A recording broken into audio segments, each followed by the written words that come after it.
The sound hit before anyone could process what happened. A sharp crack. Skin against skin. The kind of sound that makes your whole body tense up even if you're not the one getting hit. Inside Hamel, the fanciest Korean fusion restaurant in all of Manhattan, everything went dead silent. Nari Yoon's hand, covered in diamonds that cost more than most people's yearly salary, had just connected with Zora Pemberton's face. Hard.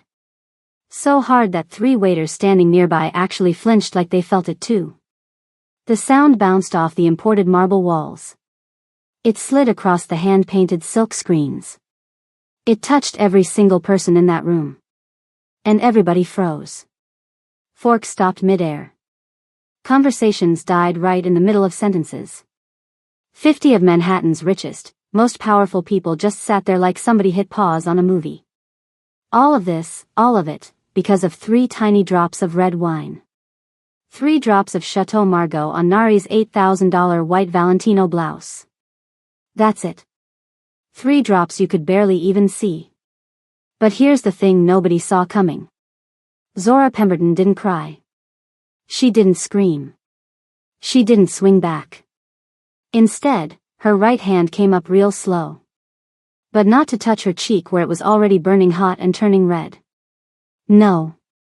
Her fingers went straight to the small silver cross hanging around her neck. That cross had been in her family for 4 generations. It went all the way back to Reconstruction, back to her great-great-grandmother who bought it with the first money she ever earned as a free woman. Her grandma had pressed it into her palm 6 months ago, right there on her deathbed, whispering words Zora would never forget.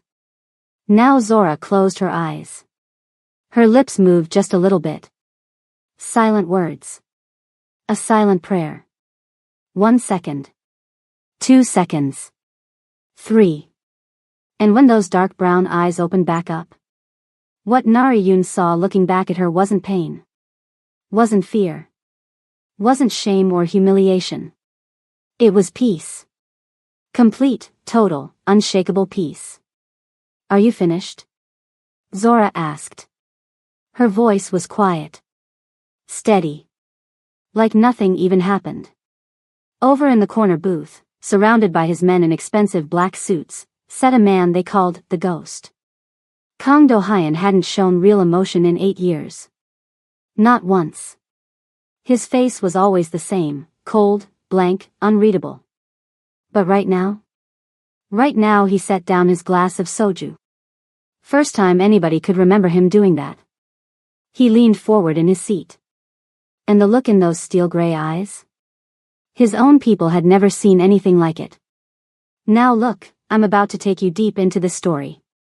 We're talking betrayal, conspiracy, a woman who refused to break, and a mafia boss who just realized everything he thought he knew was wrong.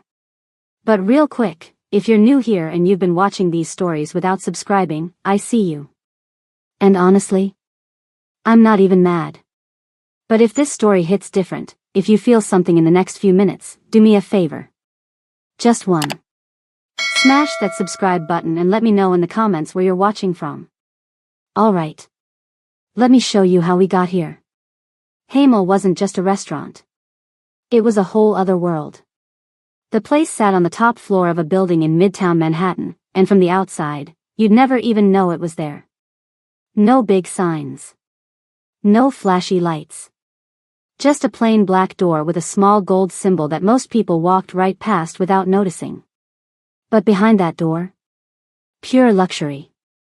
We're talking hand-carved wooden panels imported from Korea. Silk screens that cost more than some apartments. Crystal chandeliers that threw soft golden light across everything. The tables were spaced far apart so conversations stayed private. The chairs were so comfortable you could sit for hours without realizing it. And the food? Don't even get me started. Korean barbecue that melted on your tongue. Fusion dishes that mixed old traditions with new flavors. A wine list thicker than a dictionary. But Hamel wasn't famous for its food. Not really. It was famous for what happened between bites. This was the place where billion-dollar deals got made over bowls of bulgogi. Where politicians shook hands with businessmen under the soft glow of candlelight. Where secrets got traded like currency and promises got sealed with expensive champagne. Everybody who mattered in New York knew about Hamel. And everybody knew the unwritten rule: whatever happens at Hamel, stays at Hamel. At least, that's how it worked until tonight. Zora Pemberton had been working at Hamel for 2 years. 26 years old. Raised in Brooklyn. The kind of woman who didn't complain, didn't make excuses, just put her head down and worked. She had to. There was no other choice. Her parents died when she was 19. Car accident.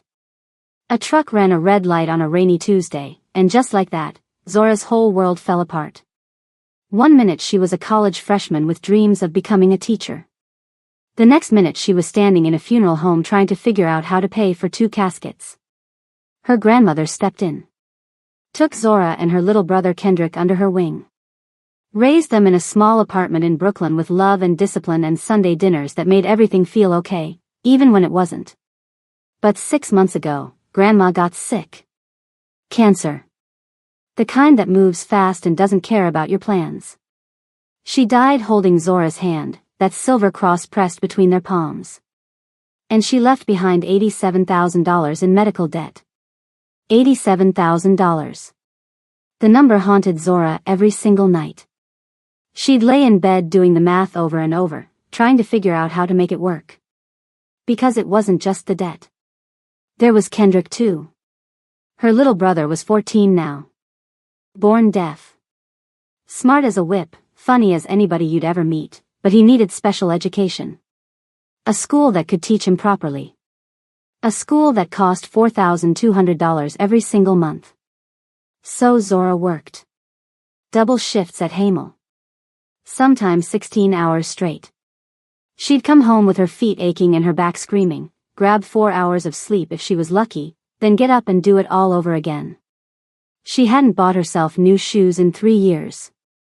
Every dollar went to Kendrick's school or Grandma's debt or the rent on their tiny apartment. But she never complained. Not once. Because that's not who she was. Tonight though, tonight was rough. The restaurant was short-staffed. 2 servers called in sick, which meant Zora was covering extra tables.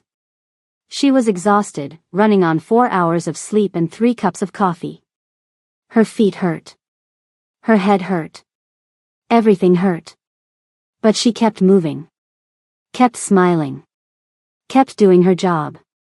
Then she got assigned to table 7. Nari Yoon was the kind of woman who walked into a room and expected everyone to notice. Tall. Beautiful in that sharp, expensive way. Designer clothes, designer bag, diamonds dripping from her ears and fingers and wrists. She moved like she owned every space she entered. And for a while, she kind of did. See, Nari used to date Kang Do-hyun. 2 years they were together. She was basically Korean royalty in certain circles, the girlfriend of the most powerful man on the East Coast. Doors opened for her. People bowed. Nobody dared say no to anything she wanted. But then Do-hyun ended it. 6 months ago, out of nowhere, he just ended it.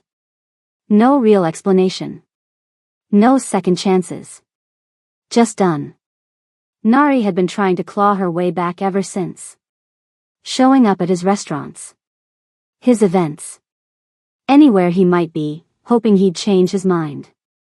Hoping to remind him what he was missing. Tonight she was at Hamel with 3 of her socialite friends, drinking too much wine and getting louder with every glass. She kept glancing toward the VIP booth in the corner where Do-hyun sat with his men. Kept waiting for him to look her way. He didn't. And that made her angrier with every passing minute. By the time Zora approached to refill their wine glasses, Nari was already on edge.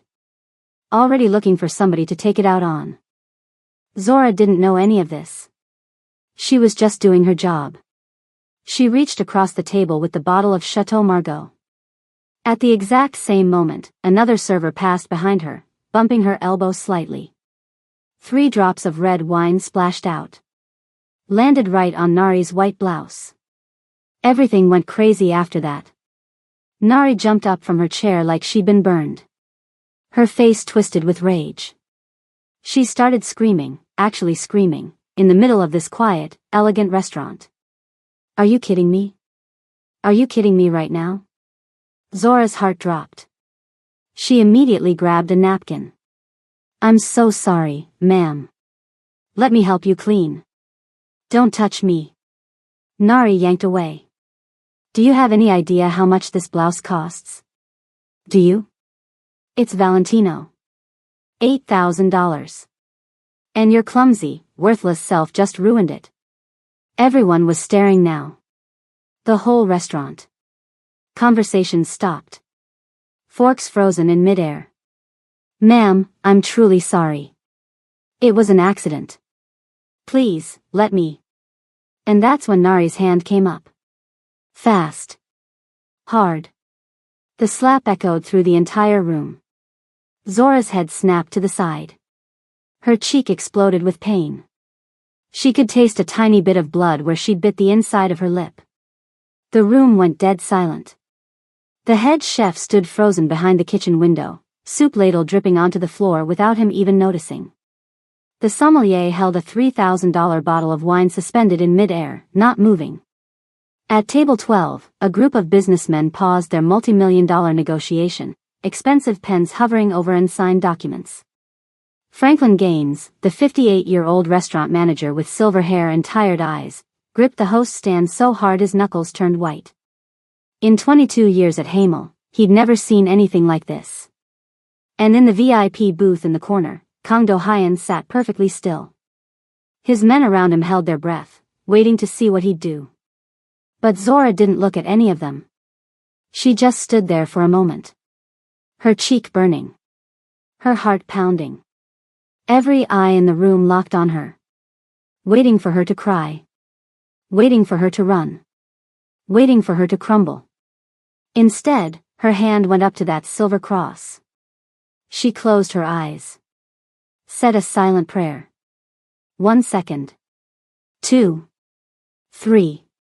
Then she opened her eyes, looked right at Nari, and spoke in a voice as calm as still water. Are you finished? Nari's mouth fell open. And across the room, Kang Do-hyun, the man they called the ghost, the man who never reacted to anything, set down his glass of soju and leaned forward with an expression nobody had ever seen on his face before. And in that moment, as the most dangerous man in the room set down his glass and leaned forward, Zora Pemberton had no idea that those 3 seconds of prayer had just changed the whole direction of her life. Nari Yoon stood there with her hands still up in the air. Frozen. Confused. Her brain trying to catch up with what just happened. See, she'd done this before. Not the slapping part exactly, but the intimidation thing. The putting people in their place thing. She knew how it was supposed to go. She'd seen it 100 times. First comes the hit. Then comes the tears.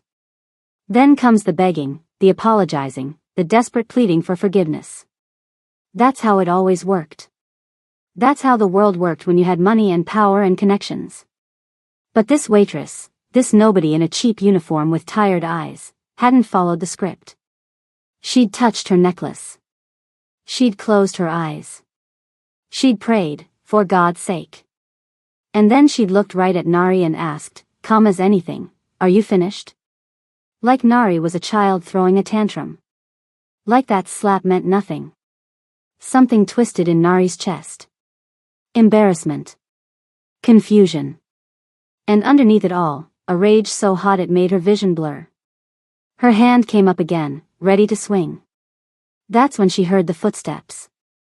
Kang Do-hyun moved like a man who owned the ground beneath his feet. Slow.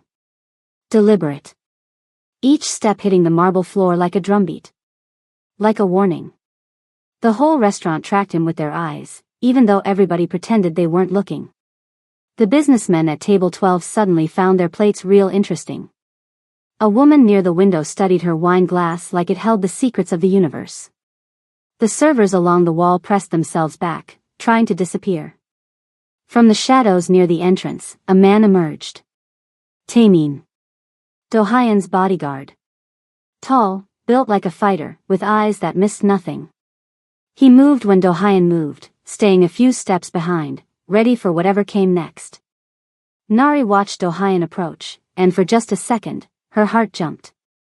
Maybe he was coming to defend her, Maybe he still cared after all. Maybe this was her moment.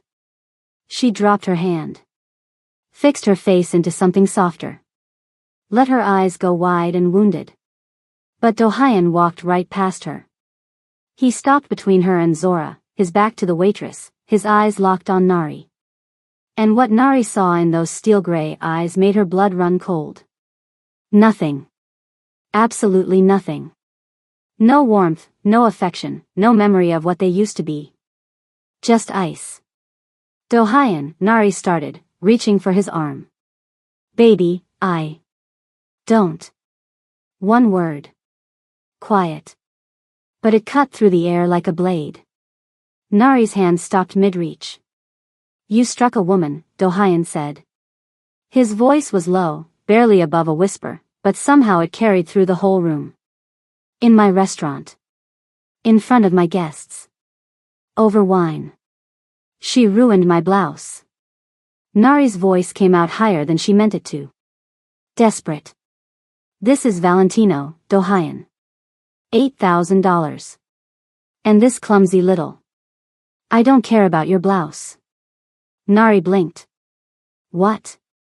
I don't care if she spilled an entire bottle on you. I don't care if she set your clothes on fire. Do-hyun's eyes never left hers. Never blinked. You lost control. In public. In my establishment. You made a scene that every person in this room will remember. I was defending our reputation. Our reputation? Something flickered in Do-hyun's expression. Something almost like disgust. There is no our anymore. There hasn't been for 6 months. And even when there was, you had no reputation worth defending. Nari felt the words hit her chest like bullets. You lost whatever reputation you had, Do-hyun continued, the moment you lost control over 3 drops of wine. The moment you raised your hand to someone who couldn't fight back. The moment you showed everyone in this room exactly who you really are. Tears started forming in Nari's eyes.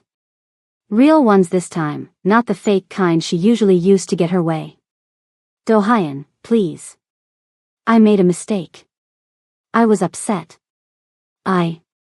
He raised his hand slightly. Just a small gesture. But it was enough. Taemin stepped forward. Take Miss Yoon home, Do-hyun said, his voice flat and final. She's had too much to drink. She won't be returning tonight. Do-hyun, you can't be serious. She won't be returning at all. The whole restaurant heard it. Everybody pretending not to listen heard every single word. Nari Yoon, the woman who used to walk into Hamel like she owned the place, was being kicked out. Banned. In front of everyone who mattered. The humiliation hit her all at once. She could feel the stares. The whispers that would start the second she left. By tomorrow, everyone in their circle would know. By next week, it would be all anyone talked about. Taemin's hand closed around her elbow. Firm but not rough. Professional. Like he was handling a package that needed to be delivered somewhere else. Nari yanked her arm away, but she knew it was over. There was no winning this. As Taemin guided her toward the door, Nari turned back. Not to look at Do-hyun. To look at Zora. The waitress was still standing there. Still calm.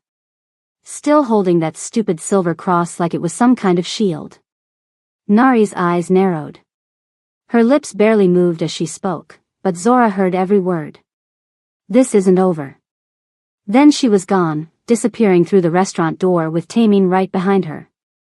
The room let out a breath it didn't know it was holding. Slowly, conversation started back up. Forks started moving again.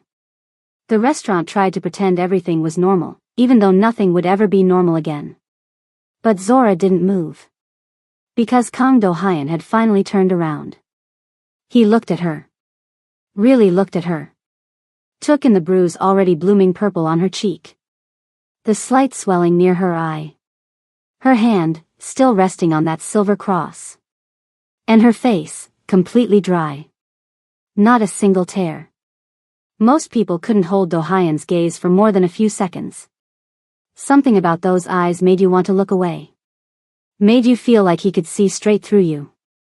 But Zora didn't look away. She just waited. You didn't cry, Do-hyun said finally. Not a question. An observation. No, sir. Why not? Zora's answer came without hesitation. Like she'd known this question was coming her whole life. Because tears don't pay my bills. And they don't keep my brother in school. Something shifted in Do-hyun's expression. Just for a second. So fast you'd miss it if you blinked. He nodded toward her necklace. The cross. Tell me about it. Zora's fingers tightened around the small silver pendant. It belonged to my great-great-grandmother. She bought it after Reconstruction, with the first money she ever earned as a free woman. It's been passed down through 4 generations. My grandmother gave it to me 6 months ago. Right before she died. And you used something that precious to pray for the woman who just struck you? No, sir. Zora shook her head slowly. I wasn't praying for her. I was praying for myself. For yourself? For the strength not to become what she wanted me to be. Silence. Do-hyun stared at her for a long moment. The restaurant buzzed around them, but it felt like they were the only 2 people in the room. Then he turned to Franklin Gaines, who had been standing frozen at the host stand this entire time, looking like he might pass out. Franklin. The older man jumped. Why yes, Mr. Kong. Bring Miss Pemberton to my private office in 1 hour. Franklin's face went pale. Sir. 1 hour. Don't be late. And with that, Kang Do-hyun walked back to his VIP booth like nothing had happened. His men parted for him. He sat down. He picked up his glass of soju again. But he didn't drink it. He just held it, eyes distant, thinking about something nobody else could see. Franklin rushed over to Zora the second Do-hyun was back in his seat. Child, what did you do? His voice was shaking. His eyes were wide. In 22 years I've worked here, I have never seen that man speak that many words to anyone. Not his business partners. Not his family. Nobody. Zora didn't have an answer. She was still trying to process everything herself. Just finish your shift, Franklin said, mopping his forehead with a handkerchief. Clear your tables. Stay out of trouble. And pray, child. Pray hard. Zora almost laughed at that last part. Praying was what got her into this situation. But she didn't laugh. She just nodded. Yes, Mr. Gaines. The rest of the night felt like walking through a dream. Zora went back to work. Cleared dishes. Refilled water glasses. Smiled at customers who looked at her like she was some kind of zoo exhibit. But everything had changed, and everybody knew it. The other servers kept their distance. Some of them looked at her with fear, like she'd caught some kind of disease they didn't want to catch. Others looked at her with something else. Something like hope. Like maybe if this waitress could stand up to people like Nari-yoon and survive, maybe there was hope for all of them. Zora ignored the looks. She focused on her work. 1 table at a time. 1 dish at a time. But her hands had started trembling now that the adrenaline was fading. And the bruise on her cheek throbbed with every heartbeat. When she got to table 7, the table where everything had happened, she paused. Nari's wine glass was still there. Still had a little bit of red wine at the bottom. 3 napkins lay crumpled on the white tablecloth. Zora picked them up. Stacked the plates. Did her job. And tried not to think about what was waiting for her in that private office.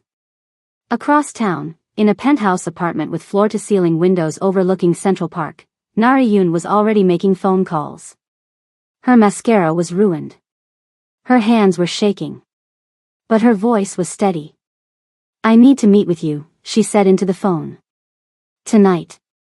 It's about Do-hyun. And I have a way to bring him down. The voice on the other end laughed softly. I'm listening. And as Zora cleared the last of the dishes from table 7, her hands finally starting to tremble now that the adrenaline was fading, She had no idea that the woman she just watched leave was already planning her destruction. The kitchen had never been this quiet. Zora walked through the swinging doors, following Franklin down the long corridor toward the back of the restaurant. Around her, the kitchen staff froze. Cook stopped mid-chop. The dishwasher turned off the water. Even the guy working the grill stepped back from the flames. Everybody watched her pass. Some of them looked at her like she was walking to her own funeral. Others looked at her like she'd grown a second head. A few of them, the ones who'd been at Hamel long enough to know things, they just looked scared. Franklin led the way, his footsteps echoing in the silence. His hands were shaking. Zora could see them trembling at his sides, and that made her more nervous than anything else. Franklin Gaines had worked at Hamel for 22 years. He'd seen things. Handled things. He was the kind of man who stayed calm when everybody else panicked. But right now he looked like a man walking through a graveyard at midnight. They passed the staff lockers. Past the break room. Past a door marked storage that Zora had never seen anyone actually open. Finally, they stopped in front of a plain black door at the very end of the hallway. No sign on it. No window. Just black wood and a brass handle. Franklin turned to her. His face was pale, his forehead damp with sweat. "Whatever you do," he said quietly, "be respectful. Answer his questions. Don't lie to him, he'll know if you're lying. And don't." He paused, like he was trying to find the right words. "Don't make any sudden moves." Before Zora could ask what that meant, Franklin knocked twice on the door, waited for a muffled response, and pushed it open. "Miss Pemberton, sir," he announced. Then he stepped aside and practically pushed Zora through the doorway. The door closed behind her with a soft click. She was alone. The room was darker than she expected. One small lamp sat on a desk in the corner, throwing golden shadows across the walls. The curtains were drawn. No windows visible. The only other light came from a fireplace on the far wall, where flames crackled softly, casting dancing patterns across everything. Zora took it all in with quick glances. Brooklyn habit. When you walk into a new space, you learn it fast. Where's the exit? Who's in the room? What can be used as a weapon if things go sideways? She clocked the Korean calligraphy on the walls, beautiful brushstrokes she couldn't read. A small Buddhist shrine in the corner with incense burning low. Bookshelves lined with old texts. A desk that looked expensive but barely used. And there, in a leather armchair by the fireplace, sat Kang Do-hyun.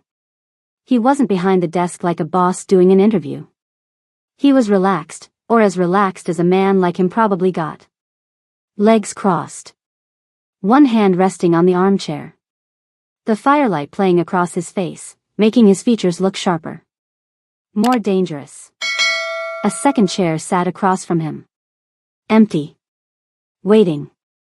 "Sit," he said. Not a request. Not an invitation. Just a word. Zora walked toward the chair, but she didn't rush. She moved slowly, still taking in the room, still reading the space. The way the shadows fell. The distance to the door. The fact that there was no one else here, no bodyguard, no assistant, no witness. She sat down. Do-hyun studied her for a long moment before speaking again. "You're observant," he said finally. "Most people rush in. They're so nervous they don't see anything. But you were reading the room." "I grew up in Brooklyn, sir." Zora kept her voice steady. "You learn to read a room quick, or you don't grow up at all." Something flickered in Do-hyun's eyes. Interest, maybe. Or respect. Hard to tell with a face that gave away nothing. "Tell me about your family," he said. Zora hesitated. "What do you want to know?" "Everything." So she told him. She told him about Kendrick. 14 years old. Deaf since birth. Smartest kid she knew, funny as anything, with a smile that could light up a whole room. He went to a special school that actually knew how to teach him, sign language, regular subjects, everything. Cost $4,200 every single month. She told him about her parents. The accident. How one rainy Tuesday had ripped her whole world apart. How she'd been 19 years old, standing in a funeral home, trying to figure out how to bury two people when she could barely afford to feed herself. She told him about her grandmother. How she'd stepped in without question, taken both kids under her wing, raised them with love and discipline and faith. Sunday dinners. Bible verses. That silver cross, pressed into Zora's palm as the monitors beeped slower and slower. She died 6 months ago, Zora said quietly. Left behind $87,000 in medical debt. Hospital bills. Treatments that didn't work. I'm still paying it off. Do-hyun's expression didn't change, but his eyes stayed locked on hers. 2 jobs, Zora continued. Sometimes 3. Hamel pays the best, so I take every shift I can get. 16-hour days. 4 hours of sleep if I'm lucky. Everything I make goes to Kendrick's school or my grandmother's debt or the rent. How long have you been living like this? Since I was 19. So, 7 years. The fire crackled. Somewhere in the restaurant, a door opened and closed. Faint sounds of the kitchen starting to clean up for the night. Do-hyun nodded slowly. Then his eyes dropped to her necklace. The cross. May I see it? Zora's hand went to her throat automatically. Protective. That cross hadn't left her neck since the day her grandmother died. I don't take it off, she said carefully. Do-hyun didn't push. Just waited. After a moment, Zora lifted the cross up, holding it out toward the firelight so he could see it without her removing it. The small silver pendant caught the flames, glowing warm. Do-hyun leaned forward slightly, studying the worn metal. The tiny words engraved on the back, so faded you could barely read them anymore. By grace through faith, he read quietly. Your great-great-grandmother's? Yes. She bought it with the first money she ever earned as a free woman. It's been passed down ever since. Silence. The fire popped.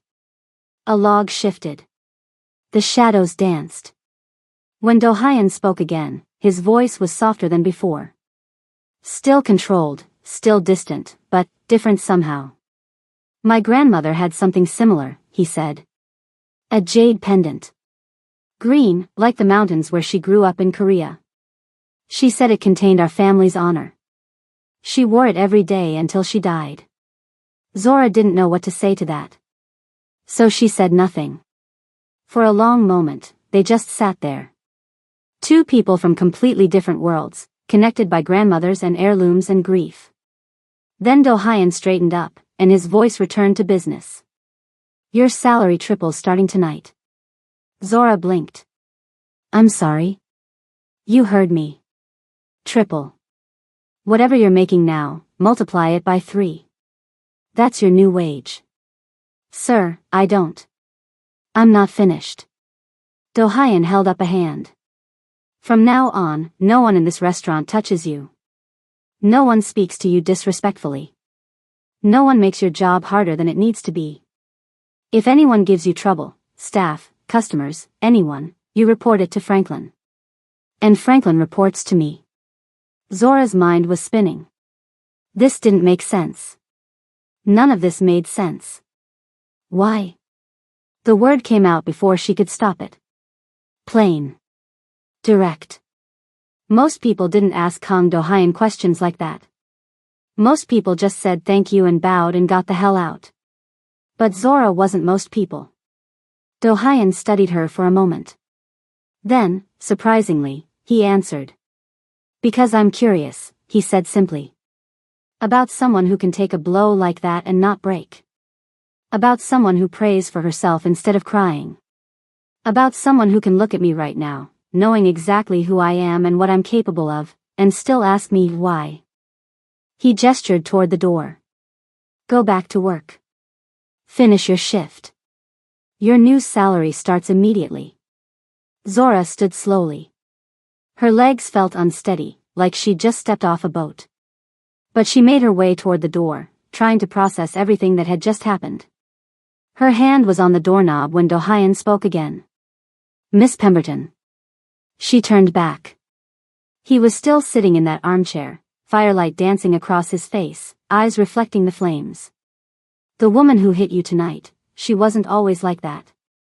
She was different once. Kinder. But power changed her. Money changed her." He paused. "Don't let it change you." Zora stood there, hand on the door, looking at the most dangerous man she'd ever met. A man who'd just tripled her salary for reasons she couldn't understand. A man who defended her against his own ex-girlfriend.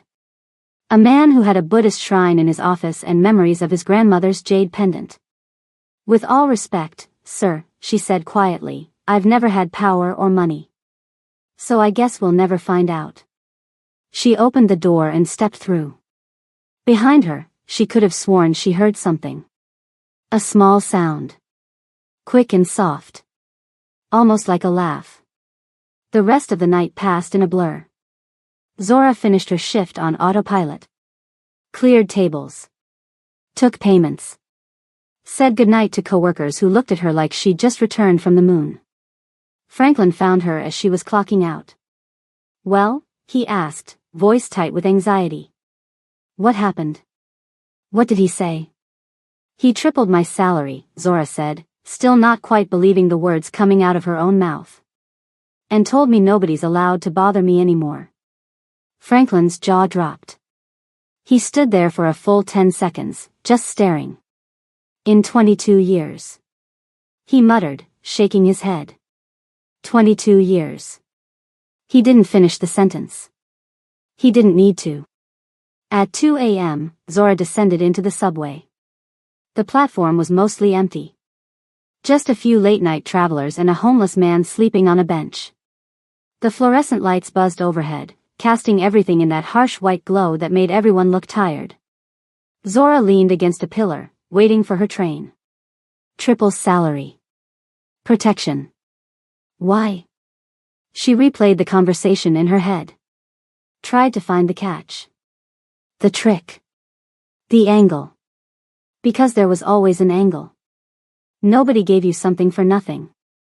That was the first rule of surviving Brooklyn, of surviving poverty, of surviving life. But she couldn't find it. Couldn't figure out what Do-hyun wanted from her. What he expected. What she was supposed to give in return. The train came. She got on. Found a seat in the corner where she could watch the whole car. Brooklyn habit. As the subway rattled through the dark tunnels beneath Manhattan, Zora touched the silver cross at her throat. "What did I get myself into, Grandma?" she whispered. No answer. Just the rumble of the train and the flickering lights and the long ride home. But as she descended into the subway at 2 a.m., Zora couldn't shake the feeling that she'd just signed some kind of invisible contract. And she had no idea what the terms really were. Nari-yoon slammed the door of her penthouse so hard the fancy vase in the entryway wobbled. "Get out," she screamed at her driver, who had followed her upstairs to make sure she was okay. "All of you, out." The man backed away quickly, hands raised. He'd worked for Nari long enough to know when to disappear. The elevator doors closed on his worried face, and then Nari was finally alone. The Upper East Side penthouse, all white marble and glass walls and views of Central Park, felt too big and too small at the same time. She paced across the living room, heels clicking against the floor like angry little hammers. Her whole body was shaking. Not from fear. From rage. The humiliation kept replaying in her mind like a video she couldn't turn off. Being escorted out of Hamel. In front of everyone. All those eyes watching. All those whispers that would start the second she left. Kicked out like some misbehaving child who'd had too much to drink. And all because of what? A waitress? A nobody in a cheap uniform who didn't know her place? Aya. Nari grabbed the crystal decanter from her bar cart and hurled it across the room. It exploded against the wall in a shower of glass and expensive bourbon. It wasn't enough. She picked up a vase next, a wedding gift from some distant relative, and smashed that too. Better. But still not enough to kill the hot, sick feeling in her chest. 2 years. Nari and Do-hyun had been together for 2 years. She had been the perfect girlfriend. Beautiful. Cultured. Connected to all the right families. She knew how to dress, how to entertain, how to make his business partners feel comfortable. She knew when to speak and when to stay silent. She'd been raised for exactly this role, to be the elegant, sophisticated partner to a powerful man. And she'd really thought it was leading somewhere. She was supposed to be his wife. His queen. The woman who stood beside him as he built his empire bigger and bigger. But then, 6 months ago, he'd ended it. Just like that. No warning. No real explanation. Just a conversation in this very apartment, his voice calm and distant. This isn't working anymore. I think we should end things. When she'd asked why, begged why, he'd simply said, we want different things, Nari. And I don't think that's going to change. He'd walked out. And that was it. Nari had called. Texted. Shown up at his office. Nothing worked. It was like hitting a wall of ice. So she'd changed tactics. Started showing up at places she knew he'd be. His restaurants. His clubs. His events. Always looking perfect. Always surrounded by the right people. Always making sure he saw her. Tonight was supposed to be her big moment. A chance to remind him what he was missing. She'd worn his favorite dress. Planned exactly what she'd say if he approached her. Instead, she'd gotten slapped down like she was nothing. Less than nothing. And all because of that waitress with her stupid necklace and her calm eyes and her, are you finished? Nari grabbed another vase. Threw it harder this time. After the third vase, she finally stopped. Stood in the middle of her wrecked living room, breathing hard, hands still trembling. This wasn't helping. Breaking things wouldn't fix anything. And it definitely wouldn't make Do-hyun pay. She needed something else. Someone else. Nari walked to her bedroom, brushing glass shards off her clothes as she went. In her nightstand, behind a stack of fashion magazines, was a phone. Not her regular phone, the one everyone knew about, but a second one. A burner. She only used it for one person. Her fingers hovered over the screen for just a second before she made the call. 3 rings. Then a voice. Smooth. Amused. Like the person on the other end had been expecting this all night. Let me guess, Kang Junwoo said. He embarrassed you again. Junwoo wasn't supposed to be at the nightclub. He had meetings in the morning, important ones with people who didn't like to be kept waiting. But when Nari Yoon called at midnight, sounding like she was one breath away from a complete breakdown, he changed his plans. Because Nari had information. And information was power. He sat across from her in the private VIP room, watching her down her third vodka martini. Her hands had mostly stopped shaking. Her eyes were dry now, burning with something much more useful than tears. Hatred. So let me get this straight, Junwoo said, leaning back in the leather booth. You slapped a waitress over some spilled wine. Do-hyun stepped in. Kicked you out. And you think this is useful to me because he looked at her, Nari snapped. You don't understand. He looked at her, Junwoo. Like she was something special. Like she mattered. He looked at a waitress. So what? No, you don't get it. In 2 years together, he never once looked at me the way he looked at her tonight. Like he was actually seeing her. And he spoke to her. In front of everyone. That made Junwoo pause. Because she was right, that was unusual. Do-hyun rarely spoke to anyone in public unless absolutely necessary. He definitely didn't waste words on service staff. Tell me about this waitress, he said, signaling for another round of drinks. Everything you remember. Kang Junwoo had been waiting for his moment for 3 years. He was the one who should have inherited the family business. The legitimate side, anyway, the art import-export company, the real estate holdings, the respectable investments. That had always been the plan. Junwoo would run the clean side, Do-hyun would handle the shadows. Until their grandmother changed everything. 3 years ago, the old woman had summoned them both to her home in Korea. Junwoo had flown in from New York expecting to finally receive his birthright. Instead, she'd announced that Do-hyun would take control of everything, both the legal businesses and the underworld connections.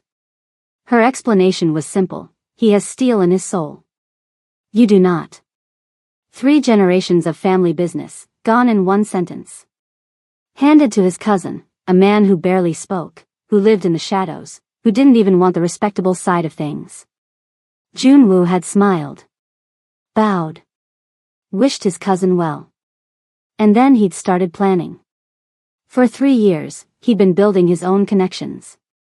Finding allies who felt overlooked by Do-hyun. Collecting information. Waiting for the perfect opportunity to prove his grandmother wrong. And now, finally, that opportunity was walking through the door. This waitress could be useful, Junwoo said, swirling the whiskey in his glass. A distraction at the very least. Maybe something more. Nari leaned forward eagerly. I want her gone. Fired. Ruined. No. Junwoo shook his head. That's thinking too small. If Do-hyun's interested in her for whatever reason, we can use that. How? I've been setting something up for months now. An art smuggling operation. Very sophisticated. The kind of thing that attracts serious attention from serious people. Smuggling? I don't understand. What does that have to do with? When it gets exposed, and it will, at exactly the right moment, all the evidence will point to Do-hyun. Every document. Every contact. Every shipment. Junwoo's eyes gleamed. Interpol will get an anonymous tip. They'll raid his office. His home. His businesses. And they'll find everything they need to put him away for a very, very long time. Nari's eyes widened. But what about his connections? His protection? Even Do-hyun can't fight Interpol. This isn't some local cop he can bribe or threaten. This is international law enforcement. And I've made sure the evidence is airtight. And the waitress? She's inside his world now. If he's showing interest in her, he might let her see things. Tell her things. She might become a weakness we can exploit. Junwoo leaned back, his mind already working through the possibilities. And when Do-hyun falls, guess who'll be right there to pick up the pieces? To comfort his poor grandmother? To suggest that perhaps I should take over the family business in this difficult time? A slow smile spread across Nari's face. And what about me? What do I get? Junwoo reached across the table, took her hand. Anything you want, dear Nari. Position. Power. Revenge. And a front row seat to watch Do-hyun lose everything, just like he took everything from us. The plan was coming together. But they needed one more piece. What about the restaurant manager? Nari said, the vodka making her thoughts sharper, darker. Franklin Gaines. He's been there forever. Knows all of Do-hyun's routines, his meetings, his contacts. Would he help us? Not willingly. He's loyal to a fault. Been with Do-hyun's family for decades. Then we need to find his weakness. Junwoo pulled out his phone. Everyone has one. Everyone. He made a quick call, spoke in rapid-fire Korean, then hung up with a satisfied smile. My people will look into Mr. Gaines. If there's anything to find, they'll find it. Across town, in a small apartment in Queens, Franklin Gaines sat at his kitchen table. His wife of 32 years was asleep in the bedroom, peaceful and unaware. In front of Franklin was a stack of papers. Casino bills. Loan notices. Final warnings from debt collectors. And a letter from the retirement account company showing a balance of 0. All their savings. Gone. Franklin put his head in his hands and wept silently. He'd started gambling 2 years ago. Just small bets at first, horses, sports games. Nothing serious. Then he'd found the underground poker games. The private casinos. The loan sharks who were so friendly when you were borrowing and so terrifying when you couldn't pay. He owed $157,000 now. Money he didn't have. Would never have. They'd given him 3 days to come up with the first payment. After that, they'd start taking things. His house. His car. His wife. What am I going to do? He whispered to the empty kitchen. Dear God, what am I going to do? His phone rang, making him jump. Unknown number. His hands shook as he answered. Hello? Mr. Gaines, said a voice he didn't recognize. I think we can help each other. Across the city, in a tiny Brooklyn apartment, Zora Pemberton slept better than she had in months. For the first time since her grandmother died, she didn't wake up in the middle of the night calculating bills. Didn't stare at the ceiling doing desperate math in her head. Triple salary. It would pay off her grandmother's debt in a year instead of 5. It would cover Kendrick's school with money left over. It would mean 1 job instead of 3. It would mean sleep. Real sleep. Her hand rested on the silver cross at her throat, and she dreamed of her grandmother's smile. And while Zora Pemberton slept peacefully for the first time in months, her brother's tuition paid, her grandmother's debt reduced, the woman who had slapped her was sharpening knives in the dark. The war had begun. Zora just didn't know she was a soldier yet. 2 weeks can change a lot. 2 weeks ago, Zora Pemberton was drowning in debt, working herself to exhaustion, and barely staying afloat. Now she had breathing room. Her grandmother's medical bills weren't gone, but they were manageable. Kendrick's school was paid through the end of the year. She'd even bought herself a new pair of shoes, nothing fancy, just comfortable ones that didn't hurt her feet after a 12-hour shift. She still worked hard. That hadn't changed. But the desperate edge was gone. The constant knot of panic in her stomach had loosened. For the first time in years, she wasn't one emergency away from total collapse. But something felt off. Zora couldn't put her finger on it at first. Just a feeling. A sense that things at Hamel weren't quite right. Whispered conversations that stopped the second she walked into the break room. Servers who used to be friendly now avoiding her eyes. And Franklin. Franklin was the strangest of all. He'd practically disappeared. When she did see him, he'd rush through their conversations, looking everywhere but at her face. His hands trembled more than usual. Dark circles had formed under his eyes, like he wasn't sleeping. Twice now, she'd caught him in the back alley on his phone, talking in a low, urgent voice. Both times, he'd hung up the second he saw her. Something was definitely wrong. Okay, this is where things start getting twisted. And I know some of you are already hooked, I can tell by the watch time. If you haven't subscribed yet, this is your sign. This story is about to go places you're not expecting. Smash that subscribe button and let me know in the comments where you're watching from. Alright, let's keep moving. Franklin, can I talk to you for a minute? Zora had finally cornered him in the wine cellar on a Tuesday night. The restaurant was slow, just a few tables, and he couldn't claim to be too busy. Franklin nearly dropped the bottle he was holding. Zora. I didn't hear you come in. That's because you've been avoiding me for 2 weeks. She crossed her arms. What's going on?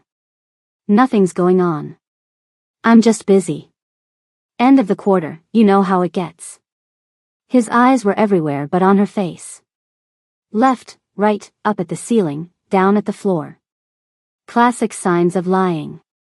Franklin, come on. It's me. You've known me for 2 years. You were the one who hired me, remember? You were the one who gave me extra shifts when Kendrick needed new hearing aids. She stepped closer, lowered her voice. You were the one who told me, you've got something special, child. Don't let this place take it from you. Remember that? First day I started? So what changed? Something flickered in Franklin's eyes. Pain, maybe. Or fear. Nothing's changed, he said, but his voice cracked on the last word. I've got a lot on my mind. Before Zora could press him further, another server poked his head in. Zora? There's a call for you at the front desk. Take a message. I'm busy. You don't understand. It's from Kong Tower. They said it's urgent.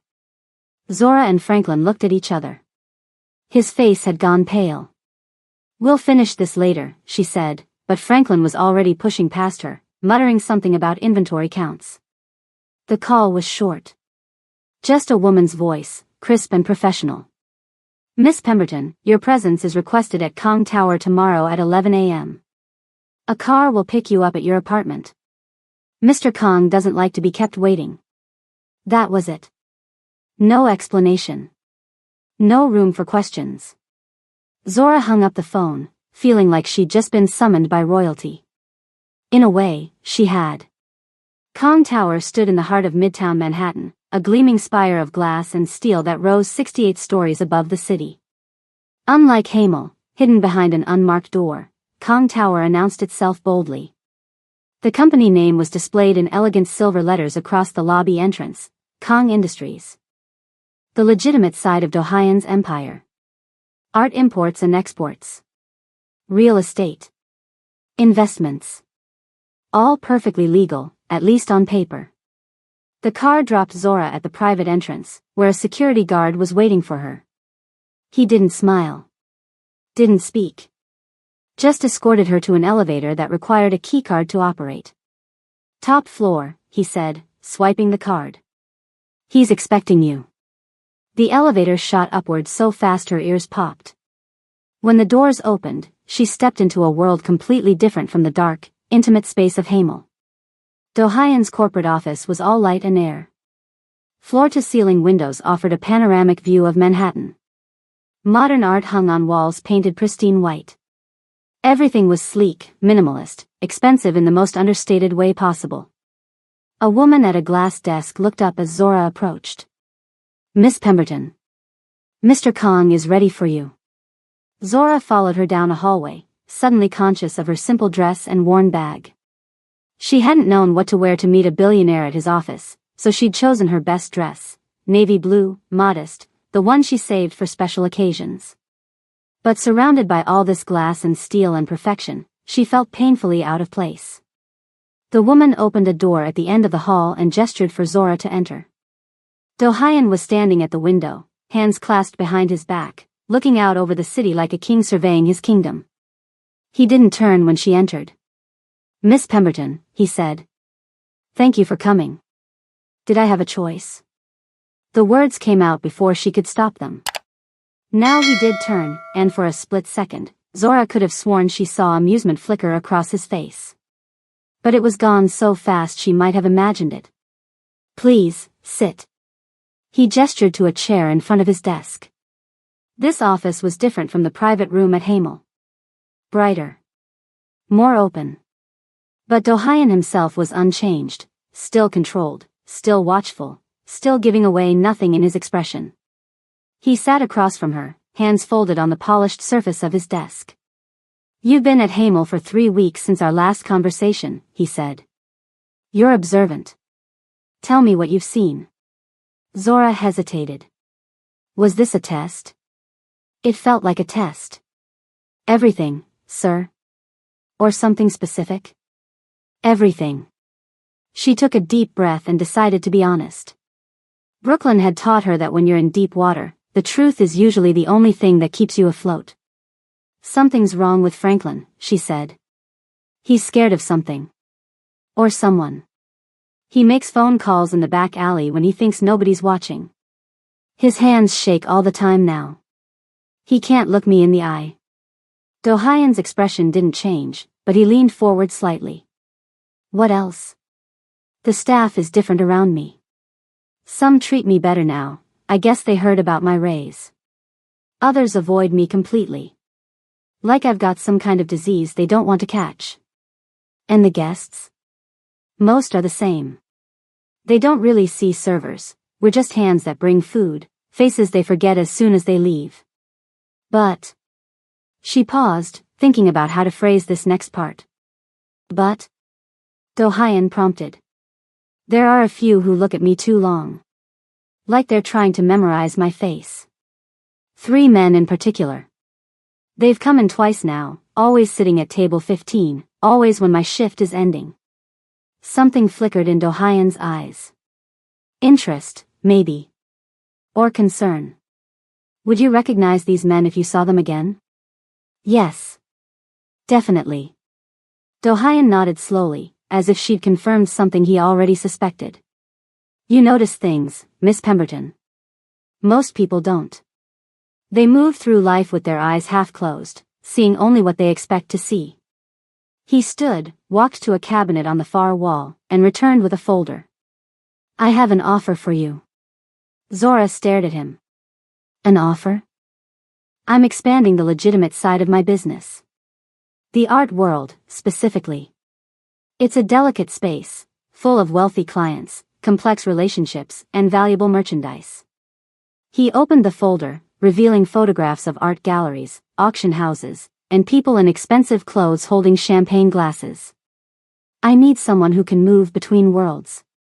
Someone educated enough for galleries, but street-smart enough to spot trouble before it happens. Someone who can attend events, meet clients, and report back what they observe. He paused. A cultural liaison, if you will. Zora's mind was spinning. Sir, I don't know anything about art. You can learn. What matters is that you see people clearly. That you notice what others miss. And my job at Hamel? You'll keep it for now. Cover will be useful. But your primary responsibilities would be here. Do-hyun closed the folder. The salary is $200,000 per year.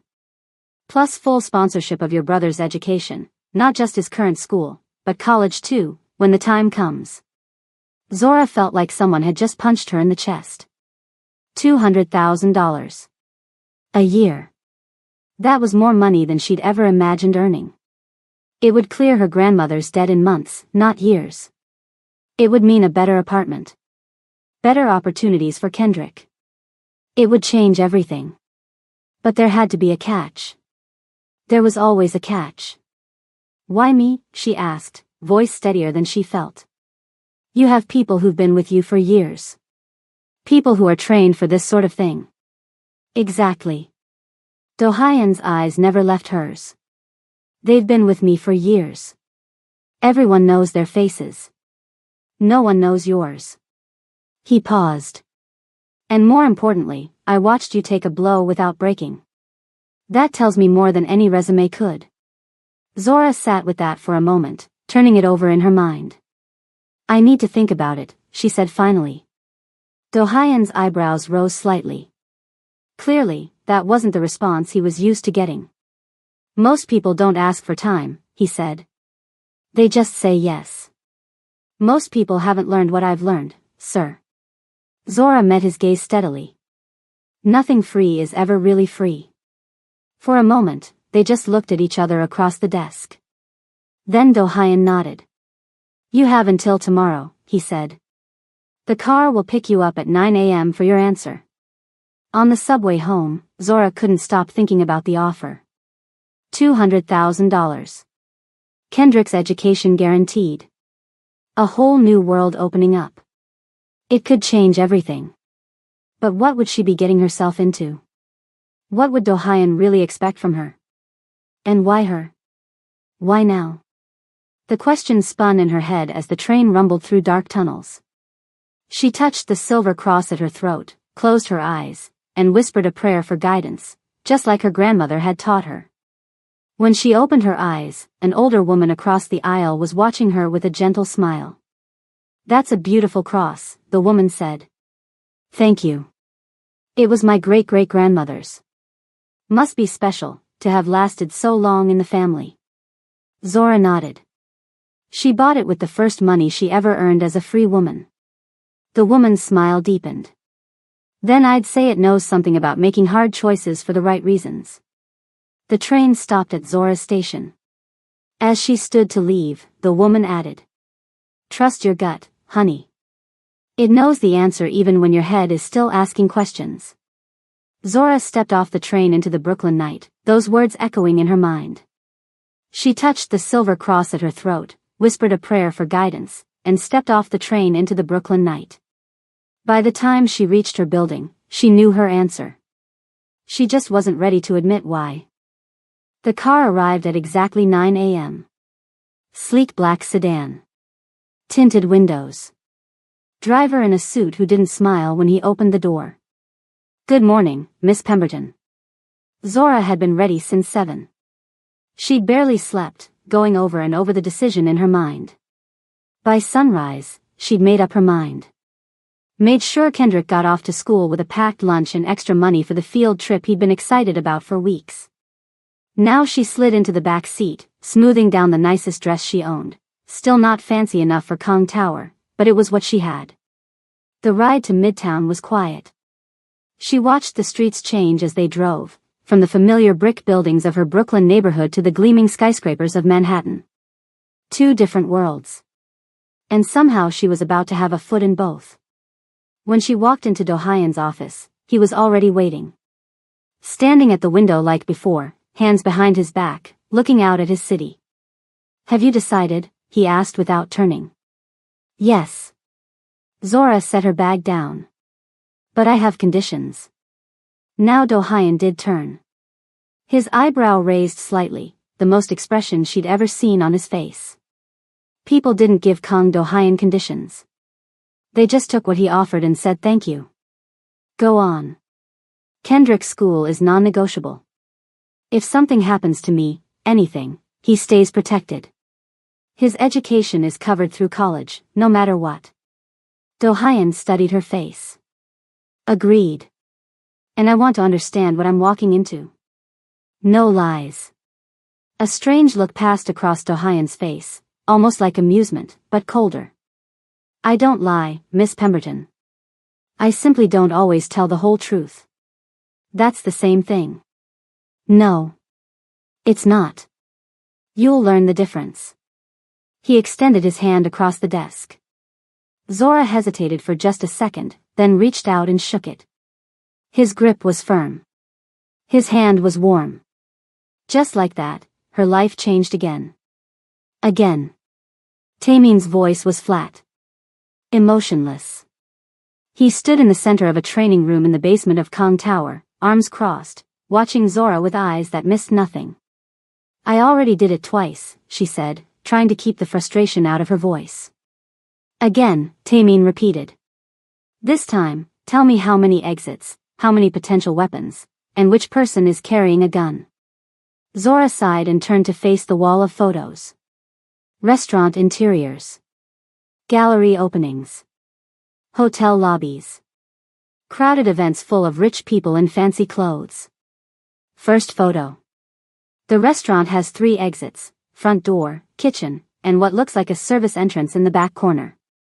Potential weapons include the steak knives on the tables, the heavy crystal candle holders, and the fire extinguisher by the bar. The man in the blue suit at table 12 is carrying a shoulder holster. You can see the slight bulge under his left arm. She moved to the next photo. Gallery opening. 2 visible exits, probably a third behind that curtain. Weapons limited to the champagne bottles, the metal sculpture stands, and the fire axe in the case on the far wall. The security guard by the door has a pistol, obviously. But so does the woman in the red dress, small caliber, ankle holster, right leg. Tamin's face didn't change, but he nodded slightly. "You learn fast." "Brooklyn taught me." Zora shrugged. "You just gave me the vocabulary." 3 days of intensive training. Day 1, reading rooms, learning to scan any space the moment she entered. Counting exits. Spotting potential weapons. Identifying threats before they identified her. Day 2, reading people, body language, micro-expressions, the tiny tells that reveal when someone is lying or hiding something. "Look at the eyes," Tamin said. Right and up means they're constructing a visual lie. Left and down means they're accessing a negative emotion they're trying to hide. Day 3, reading situations, recognizing traps before they closed. Understanding when a conversation wasn't just a conversation, when a business meeting had an ulterior motive, when a friendly smile hid dangerous intentions. By the end of the third day, Taemin was showing her how to defend herself. Basic moves, how to break a hold, how to escape if someone grabbed her, how to use everyday objects as weapons if she had to. You won't need this, he said as he demonstrated how to use keys as a makeshift weapon. You'll have protection. But just in case. In case what? Taemin didn't answer. But his eyes said everything. The art world was like stepping onto another planet. Private galleries hidden in old warehouses. Auction houses with security tighter than most banks. Collectors who spoke about paintings like they were talking about old friends. Zora took it all in with wide eyes, trying to absorb everything at once. The names. The history. The unwritten rules about who could buy what, who was allowed to bid, whose money was welcome and whose wasn't.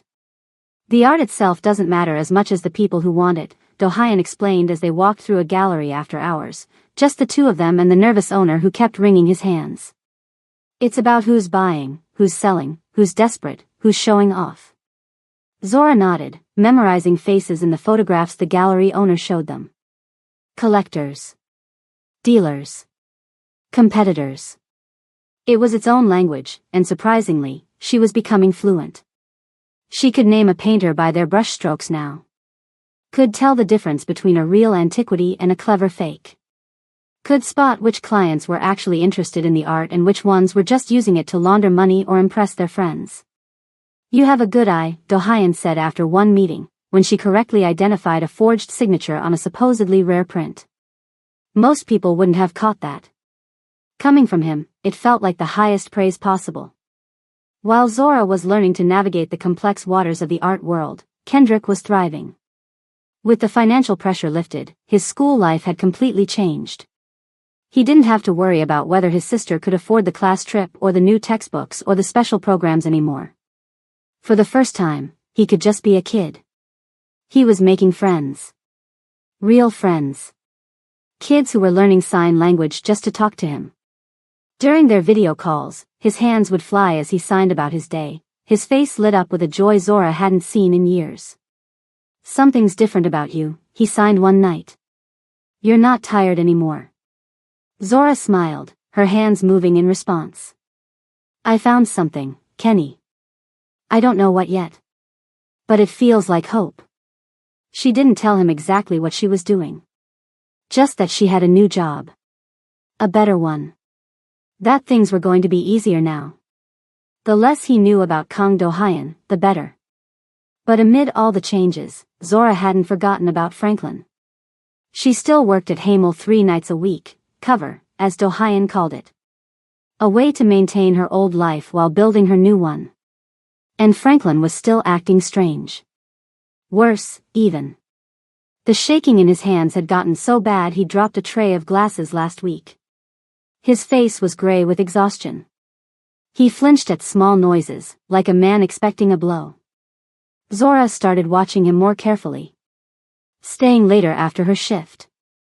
Coming in early. One night, she caught him meeting someone in the alley behind the restaurant. A man in a dark coat, face hidden in the shadows. They spoke briefly. Franklin's shoulders were hunched, his body language screaming fear. The man handed him an envelope. Franklin took it with trembling fingers. Zora couldn't see the stranger's face, couldn't hear what they said. But she memorized everything else, height, build, the way he moved, the expensive watch that glinted when he reached out. She filed it away. Waited for the right moment to bring it up. As the weeks passed, something unexpected started happening. Zora found herself spending more and more time at Do-hyun's office. Not just during the day, but late into the evening. Reviewing what she'd observed. Discussing the people she'd met. Analyzing situations. And gradually, he started asking for her opinions. Not just about what she saw, but what she thought. About clients. About deals. About people.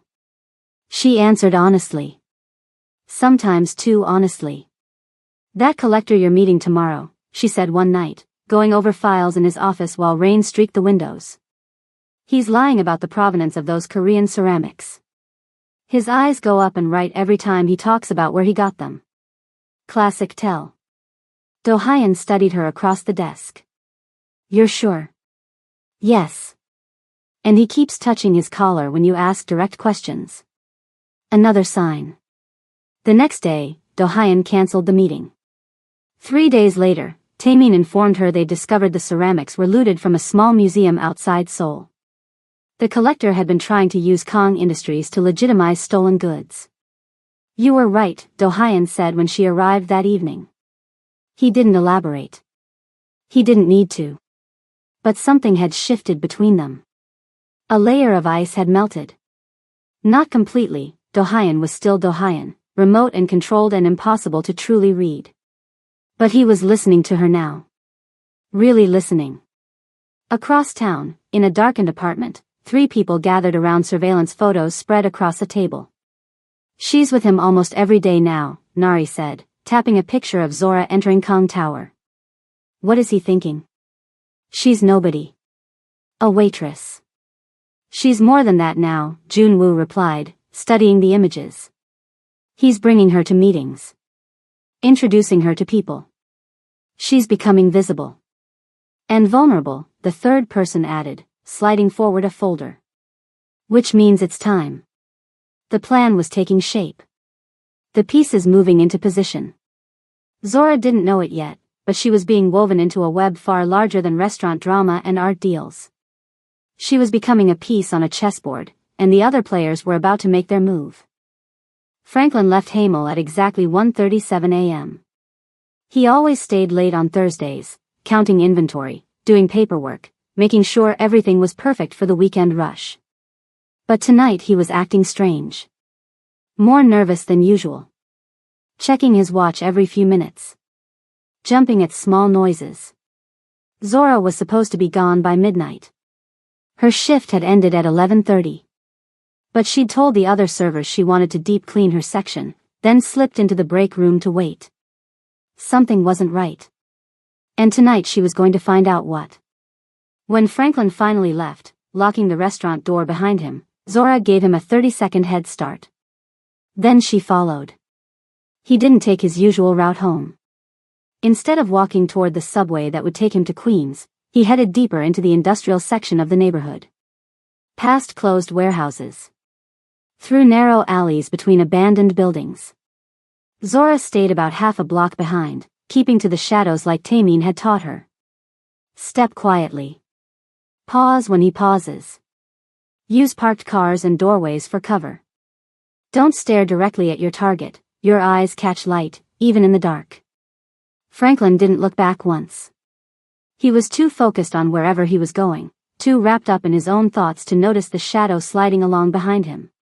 After 15 minutes of walking, he stopped in front of a narrow staircase leading down to a basement door. A dim red light glowed above it, the only indication that this wasn't just another abandoned storefront. No sign. No name. Just red light and a steel door. Franklin glanced around once, then descended the stairs and knocked. 3 quick taps, too slow. The door opened. Light spilled out. Franklin went in. The door closed. Zora waited in the shadows, counting slowly to 60. This neighborhood wasn't safe after dark. This was the kind of place where people disappeared if they weren't careful. Where bodies got found in dumpsters days later. But she needed to know. She moved carefully to the building, crouching low, scanning for security cameras or guards. Nothing visible. She circled around to the side, where a narrow alley ran alongside the building. Found what she was looking for, a small window at ground level, grimy and cracked, looking into the basement. Zora knelt in the dirty alley, wiped a clear spot on the glass, and peered in. What she saw made her blood run cold. The basement was set up like a private club. Dim lighting. Dark wood tables. Expensive liquor bottles lining the back wall. And sitting at the center table was Franklin, but he wasn't alone. Across from him sat a man Zora didn't recognize. Young, maybe 30. Expensive suit. Hair styled perfectly. The kind of handsome that comes from money and the best doctors. And beside him, Nari Yoon. The woman who had slapped Zora. The woman whose hand still showed up in Zora's dreams sometimes. Zora pressed her ear against the crack in the window frame, trying to catch their words. The glass muffled most of it, but fragments drifted through. Running out of time. The handsome man was saying. The girl is the key. Nari's voice, sharp with hate. Do-hyun trusts her. Interpol is ready to move. The man again. Gallery opening next week. Zora strained to hear more. The handsome man was talking about art now. Shipments. Documents that needed to be planted. Something about customs forms and verification certificates. Franklin's voice broke through, cracking with emotion. I didn't want any of this. But my wife, the debt. Too late for regrets now, the man replied coldly. You're in too deep, Mr. Gaines. Nari leaned forward, her face lit from below by a small table lamp, making her look demonic. Just make sure she's there, she said. Make sure she's holding the documents when it happens. The man nodded. And once Do-hyun is in custody, his assets frozen, his reputation destroyed, my grandmother will have no choice but to reconsider her decision about the family business. The way he said, my grandmother, suddenly it clicked. This wasn't just any rich guy. This was Kang Junwoo. Do-hyun's cousin. The one who'd been passed over when their grandmother chose who would run the family empire. Zora's mind raced, putting the pieces together. They were planning something at a gallery opening next week. They were going to frame Do-hyun for smuggling. Interpol was going to be involved. And somehow, they were planning to use her. To make her hold documents, probably fake ones, that would implicate her and Do-hyun. She watched Franklin's face as the conversation continued. This man who had hired her 2 years ago. Who had shown her the ropes. Who had slipped her extra food to take home to Kendrick when money was tight. He was crying now.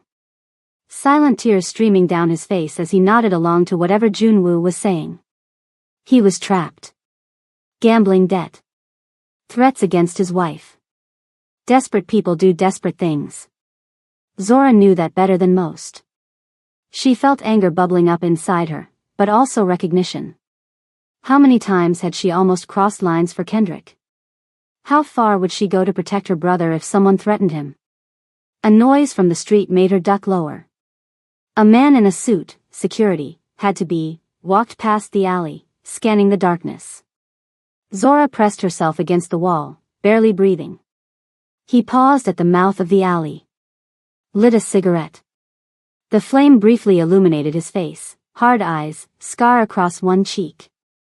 Gun holster visible under his jacket. Zora didn't move. Didn't breathe. After what felt like forever, the man walked on. She counted to 100 before daring to peek through the window again. The meeting was breaking up. Junwoo was standing. Nari was putting on her coat. Franklin looked like he'd aged 10 years in one night. Time to go. Zora slipped away from the window, crept back down the alley, and ran as soon as she hit the main street. She didn't stop running until she was 5 blocks away, heart hammering in her chest, lungs burning from the cold night air. She took a circuitous route home. Changed subway lines twice. Doubled back once. Paranoid, maybe, but better safe than sorry. By the time she reached her Brooklyn apartment, it was almost 4 a.m. The sky was still dark, but with that faint grayish tint that promised dawn wasn't far off. Zora sat at her small kitchen table, silver cross clutched in her hand, thinking. She had options. She could stay silent. Take the money Do-hyun was paying her. Let him fall when Junwoo's plan played out. Disappear with Kendrick, new city, new names, new life. That was the smart play. The safe play. Or she could warn Do-hyun. Tell him everything. Step fully into his world with no way back. That was the right play. But also the dangerous one. She was still sitting there, cross in hand, when Kendrick padded out of their shared bedroom, rubbing his eyes. Why are you awake? He signed, his hands moving slowly with sleep. It's so early. I have to make a choice, Zora signed back. And I don't know which path is right. Kendrick sat beside her, his face serious in the dim light of the kitchen. At 14, he sometimes seemed older than his years, like he'd absorbed some of their grandmother's wisdom through osmosis. What would Grandma say? He asked, hands moving more confidently now. Zora smiled sadly. You know what she'd say. Do the right thing even when it costs you. Especially when it costs you. So you already know. She did. She'd known all along. She just needed to hear it out loud. Kendrick took her hands in his. Whatever you decide, I trust you. Zora hugged him tight, then stood up, decision made. She picked up her phone. Scrolled to Tamin's number. Pressed call. He answered on the first ring, voice alert despite the hour. I need to see him, Zora said without preamble. Right now. It's about Franklin. And the gallery opening next week. And if I'm right, someone's trying to destroy everything. Tamin didn't ask questions. Just said, car's on its way. 15 minutes later, Zora was in the back of a black sedan speeding toward Manhattan. She watched the city wake up around her, delivery trucks making their rounds, early shift workers waiting at bus stops, street cleaners washing away the night's debris. The car pulled up to Kong Tower just as the first real light of dawn broke over the skyscrapers. Tamin met her in the lobby. His face gave nothing away, but there was tension in his shoulders as he escorted her to the private elevator. He's waiting, was all he said. The elevator rose smoothly, carrying her up, up. 68 floors. From Brooklyn Waitress to, what, exactly? Informant? Ally? Something else entirely? Whatever she was about to become, there would be no going back. And as the elevator carried her up to the top floor, Zora Pemberton, the waitress from Brooklyn who had nothing but a silver cross and a deaf brother and a grandmother's legacy of grace, was about to become the most important person in Kang Do-hyen's world. She just didn't know if that would save her or destroy her. Do-hyen didn't move when Zora finished telling him everything. He stood by the window of his office, dawn light just beginning to streak the Manhattan skyline, hands clasped behind his back. His face was a perfect mask, no anger, no surprise, no reaction at all. But his eyes were different. Something burned there. Something cold and dangerous, like watching ice catch fire. Show me, he said finally. Zora pulled out her phone. Handed it to him. The night before, she'd managed to take a few photos through that dirty basement window. They weren't great, blurry, dim, shot at an awkward angle, but they were clear enough. You could see Franklin's tear-streaked face. Junwa's expensive suit. Nari's hateful smile. Do-hyen scrolled through them slowly. His expression didn't change, but his fingers tightened around the phone until his knuckles went white. My own cousin, he said finally. His voice was so quiet Zora had to strain to hear it. My own blood. He set the phone down on his desk. Turned back to the window. And Franklin. The name sounded different when he said it. Heavier. 22 years. He didn't have a choice, Zora said. She surprised herself by defending Franklin, but she couldn't help it. He's trapped. Gambling debts. Threats against his wife. They're using him. Do-hyen turned to her, eyes cold. Everyone has choices, Miss Pemberton. Even trapped animals choose which way to run. He's not evil, Zora insisted. He's just desperate. Do-hyen's voice was sharper now. That doesn't make him less dangerous. Sometimes it makes him more so. He crossed to his desk, hit a button on his phone. Tamin. Come in. The door opened almost immediately. Tamin stepped in, eyes flicking between Do-hyen and Zora, reading the tension in the room. We have a problem, Do-hyen said. For the next hour, they planned. Not hiding. Not running. Not calling off the gallery opening that was scheduled for 3 days later. We go, Do-hyen said. We attend. We let them think their plan is working. But if Interpol is involved, Zora started. Do-hyen cut her off with a small gesture. I have someone inside. The raid will be redirected. And the evidence they're planning to plant will lead straight back to Junwoo. A cold smile flickered across Do-hyen's face. We reverse the trap. They think they're the hunters. They're the prey. Taemin nodded, already typing notes into his tablet. What about Franklin? Leave him for now. He's more useful if he thinks his plan is still intact. The surprise on his face when everything changes will be more convincing that way. Zora's mind was spinning, trying to keep up. And me? What do you want me to do? Do-hyen turned to her. For a moment, he just looked at her, his gaze impossible to read. You'll be there, he said finally. By my side. Why? The question slipped out before she could stop it.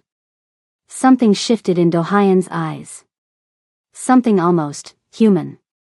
Because they think you're a pawn, he said quietly. A piece they can move around the board at will. When you're standing beside me while their trap collapses, they'll realize you're the queen. Zora felt something catch in her chest. It wasn't just the words. It was the way he said them. Like he actually meant them. It was the first moment of real vulnerability she'd ever seen from him. The Deadless Gallery was the crown jewel of the Manhattan art scene. For stories of gleaming white walls and polished marble floors in a renovated Beaux-Arts building on the Upper East Side. Soaring ceilings. Dramatic lighting. The kind of space that made even mediocre art look important. Tonight, though, the art was anything but mediocre. Lost Treasures of the Joseon Dynasty, read the banner above the entrance.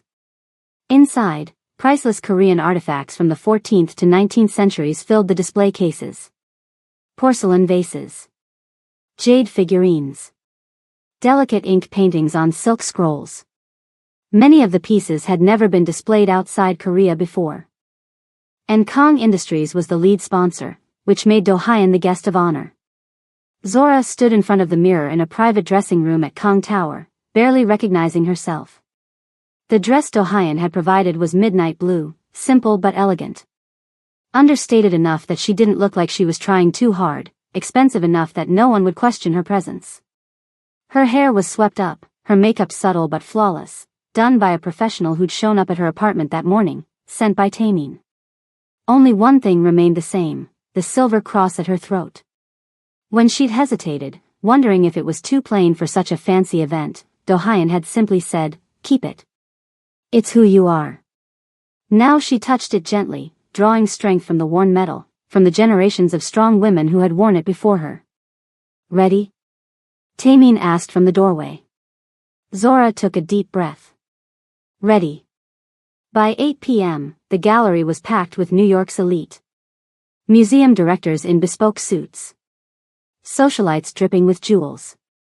Critics from major art publications, already drunk on free champagne. Collectors worth billions, eyeing the displays with calculated interest.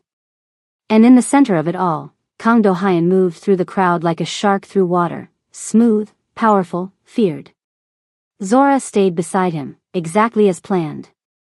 She smiled when appropriate. Answered questions when asked. Kept her eyes open, her senses alert. Waiting. At 8:30, they arrived. Kang Junwoo entered like a man who already owned the place. Tailored suit. Perfect smile. A small entourage of assistants trailing behind him. And on his arm, wearing a blood-red dress that clung to every curve, was Nari-yoon. They spotted Do-hyen and Zora immediately. Junwoo's smile faltered for just a second. Nari's eyes narrowed with hate. This wasn't how it was supposed to go. Zora wasn't supposed to be standing beside Do-hyen. She was supposed to be off somewhere, holding incriminating documents, setting herself up to take the fall. But there she was, in her midnight blue dress with her silver cross, calmly sipping champagne like she belonged. Keep smiling, Do-hyen murmured, his lips barely moving. They're coming over. Sure enough, Junwoo was making his way through the crowd toward them, Nari in tow. Cousin. His voice was warm, his smile broad. Like they were the best of friends. Beautiful event. Grandmother would be proud. I'm sure she would, Do-hyun replied, his tone neutral. Jun-woo turned to Zora, curiosity and calculation in his eyes.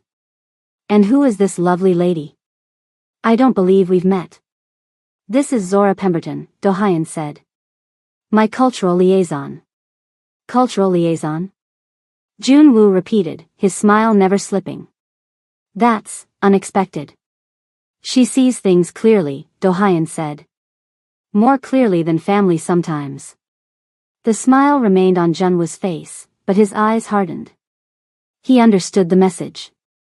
Nari didn't bother hiding her disdain. She looked Zora up and down, lip curled slightly. I remember you, she said. The waitress with the necklace. You're certainly moving up in the world. Zora met her gaze calmly. Nice to see you again, Miss Yoon. You don't belong here, little waitress, Nari whispered, leaning in like she was sharing a secret. Playing dress-up doesn't change what you are. And yet here I am, Zora replied, her voice steady as stone. Strange how that works. At precisely 9 p.m., the gallery doors opened again. A group of men and women in dark suits entered. Professional. Serious. Moving with purpose. Jun-woo saw them first. A smile of satisfaction spread across his face. He stepped slightly away from Do-hyun, as if distancing himself from what was about to happen. Right on time, he murmured to Nari. The agents moved through the crowd. Heading straight for Jun-woo. His smile collapsed into confusion as the lead agent stopped directly in front of him. Kang Jun-woo? The agent asked, though it wasn't really a question. Yes? Jun-woo looked past the agent, toward Do-hyun, eyes wild with sudden understanding. What is the meaning of this? The agent pulled out a badge. Interpol. You're under arrest for international art smuggling, document forgery, and criminal conspiracy. This is absurd. Junwoo's voice rose, drawing attention from across the gallery. I'm not, you can't, he's the one you want. He jabbed a finger at Do-hyun. But the agent was already reading him his rights as two others moved to flank him. Nari tried to back away, to disappear into the crowd. But Taemin was there, suddenly, his hand firm on her arm. I think you should stay, Miss Yoon, he said quietly. There are some questions about your involvement. The crowd was buzzing now. Phones out. Whispers racing. The art world loved nothing more than a scandal, and this one was unfolding in real time right in front of them.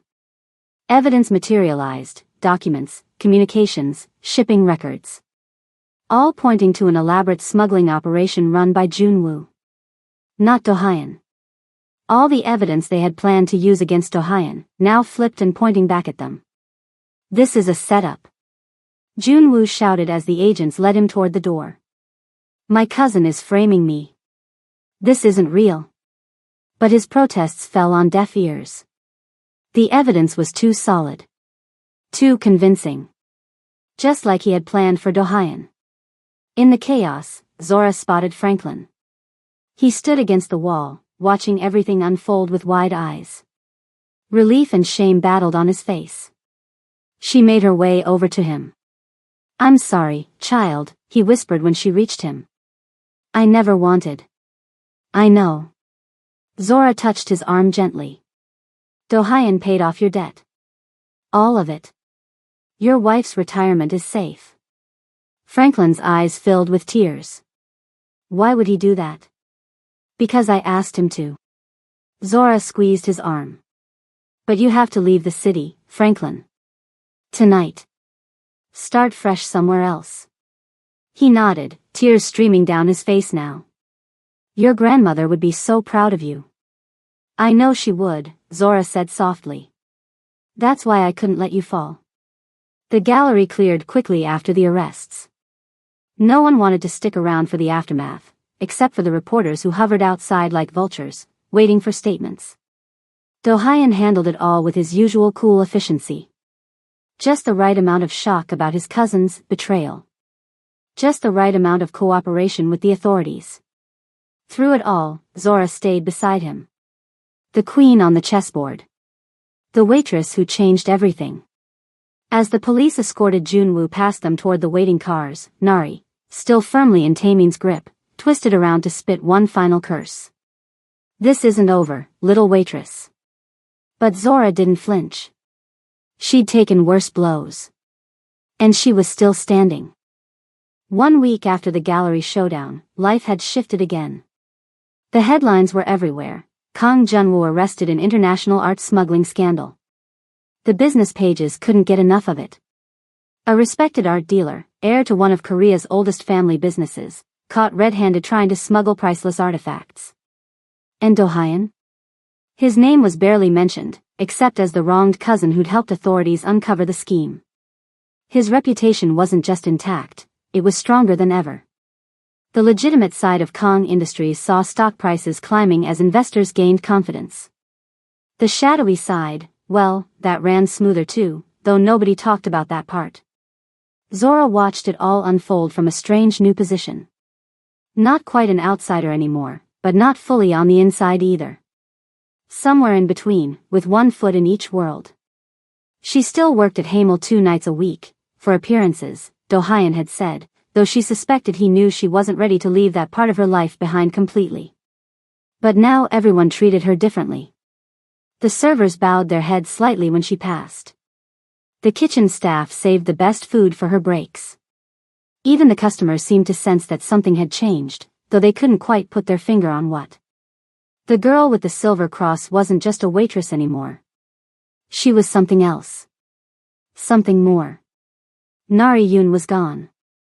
That's what Taemin told Zora when she asked. Just, gone. No charges filed. Do-hyun had made sure of that, not out of mercy but because a trial would bring unwanted attention. Instead, Nari had been exiled.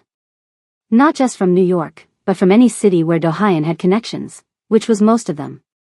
Stripped of her social standing. Cut off from the powerful friends who'd once welcomed her. Last seen boarding a private plane to somewhere far away. Will she be back? Zora had asked. Taemin's face remained expressionless. Not if she wants to live. The word sent a chill down Zora's spine. A reminder of exactly what world she was now part of. Franklin came to see her 3 days after the gallery. Zora was surprised when he knocked on her apartment door. She hadn't expected to ever see him again. He looked different already, the constant tremor in his hands was gone. The hunted look in his eyes had faded. He stood straighter, like a man who'd put down a heavy burden after carrying it too long. "I'm leaving tonight," he said, standing awkwardly in her tiny living room. "Heading south. Starting over." "I'm glad," Zora said, and meant it. "You deserve a fresh start." Franklin nodded, then reached into his bag and pulled out a battered old book. The cover was faded, the spine cracked from years of use. He held it out to her. "My grandmother's cookbook," he said. "Southern recipes, passed down through the family. For when you need to remember where you came from." Zora took it carefully, touched by the gesture. "Where will you go?" "Charlotte. My wife's sister has a place. We'll be okay." Franklin's eyes were damp. 22 years at Hamel. And I threw it all away over some stupid bets. "You made a mistake," Zora said gently. "We all do." "Not you." Franklin shook his head. "You did the right thing, even when it would have been easier not to." Zora thought about how close she'd come to staying silent. How tempting it had been to just take the money and run. "I almost didn't," she admitted. "But you did. And that's what matters." Franklin opened his arms, and Zora stepped into them. "Your grandmother would be so damn proud of you, girl." They held each other for a moment, a goodbye, but also a forgiveness. 22 years of a life, closed and started again. Kendrick was thriving. His new school had resources Zora could never have afforded before. Speech therapy. Advanced technology. Teachers who actually knew how to work with deaf students. He was making friends. Real friends, not just kids who tolerated him. His grades were improving. He'd even joined the robotics club. But the biggest change was his confidence. He walked taller now. Smiled more. Signed with a fluidity and enthusiasm that made Zora's heart ache with happiness. You're different, he signed one night as they sat on the couch, watching a movie with subtitles. Bigger somehow. I don't feel bigger, Zora signed back. I just feel, like me. Maybe for the first time. Kendrick studied her face. He'd always been good at reading people, better than most hearing folks, because he'd spent his whole life watching expressions, body language, the things people didn't say out loud. You're not scared anymore, he signed. That's it. Zora hadn't realized it until he pointed it out, but he was right. The constant fear that had been her companion for so many years, fear of not having enough, fear of letting Kendrick down, fear of losing everything, was gone. She pulled her brother into a hug. He was the only person in the world who remembered their grandmother's laugh. The only one who shared her memories, her history, her blood. Whatever came next, they would face it together. The call came on a Tuesday afternoon. Miss Pemberton. Do-hyun's voice, as composed as ever. I need you to come to an address. He gave her a location in Harlem. No explanation. No details. Just an address and a time. Zora had learned not to ask questions. She just said she'd be there. When she arrived, she found an old brownstone on a quiet street. Nothing fancy, but solid. Well kept. The kind of building that had stood for 100 years and would stand for 100 more. She climbed the steps, knocked on the door. No answer. She tried the handle. It turned. Inside, she found herself in a warmly lit hallway. Polished wood floors. Brick walls painted a soft cream color. Photos lining the walls, community events, children in school uniforms, families standing proudly in front of new homes. At the end of the hall was an open door. A sign beside it read, the Hannah Kong Foundation. Zora stepped inside and found Do-hyun waiting. He stood by the window, looking out at the street. But unlike the cold, distant figure who usually stared down at Manhattan from his tower, this Do-hyun seemed different. More present. More human. My grandmother's name was Hannah, he said without turning. She built our family from nothing. Came to America with $10 and a jade pendant. Worked 3 jobs. Saved every penny. Zora said nothing. Just waited. Before she died, she asked me to create something that would last beyond business. Beyond power. Now he did turn, and his eyes held something Zora had never seen before. Something that would help people like she had once been helped. A foundation, Zora said softly. Do-hyun nodded. $50 million. For education. Community development. Scholarships for children like your brother. He reached into his pocket and pulled out a key. Small. Silver. Ordinary looking. I need someone to run it, he said. Someone who understands what it means to struggle. Someone who knows the difference between charity and opportunity. He paused. Someone I trust. He held out the key. Zora stared at it.